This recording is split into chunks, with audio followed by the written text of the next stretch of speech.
আসছে পহেলা বৈশাখ। বাংলা নববর্ষে বাঙালির ঐতিহ্য হিসেবে পান্তা খাওয়ার প্রচলন রয়েছে বহুকাল ধরেই। তবে শুধু উৎসব নয়, গরমের দিনে এই পান্তা ভাত হতে পারে এক প্রকার কার্যকর স্বাস্থ্যকর খাবার। পুষ্টিবিদরা বলছেন, অনেকেই মনে করেন নিয়মিত পান্তা খেলে ওজন বাড়ে, তবে এ ধারণা সঠিক নয়।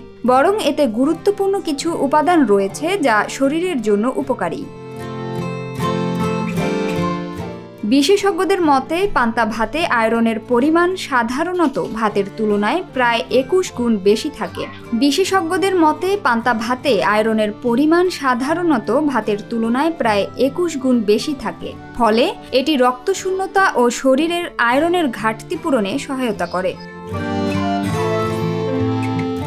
এছাড়া মাত্র 100 গ্রাম পান্তা ভাতে প্রায় 3 ট্রিলিয়ন প্রোবায়োটিক ব্যাকটেরিয়া থাকে, যা আমাদের শরীরের রোগ প্রতিরোধ ক্ষমতা বাড়ায় এবং হজম শক্তি বৃদ্ধি করে। তাছাড়া পান্তা ভাতে রয়েছে প্রয়োজনীয় খনিজ উপাদান, যেমন পটাশিয়াম, ক্যালসিয়াম ও ম্যাগনেসিয়াম।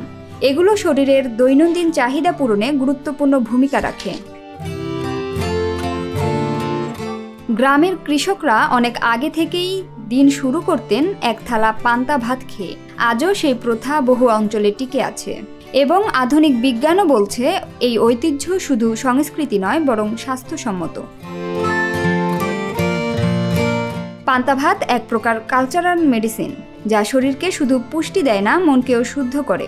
বৈশাখের ভোরে পান্তা ইলিশ মুখে তুলতে তুলতে আমরা শুধু ইতিহাস নয়, নিজের ভেতরের শিকড়কেও ছুঁয়ে দেখি। শহরের বুকেও এক টুকরো গ্রাম বাংলা খুঁজে ফেরে মানুষ। শহরের মানুষের সকাল শুরু হয় ক্যাফের কফি আর প্যাকেটজাত খাবার দিয়ে, কিন্তু বৈশাখ এলেই তারা খোঁজে পান্তা ইলিশ, কারণ এই একটি খাবারেই বাঙালির স্বস্তি মেলে। সামিয়া সুলতানা, দৈনিক নিরপেক্ষ, ঢাকা।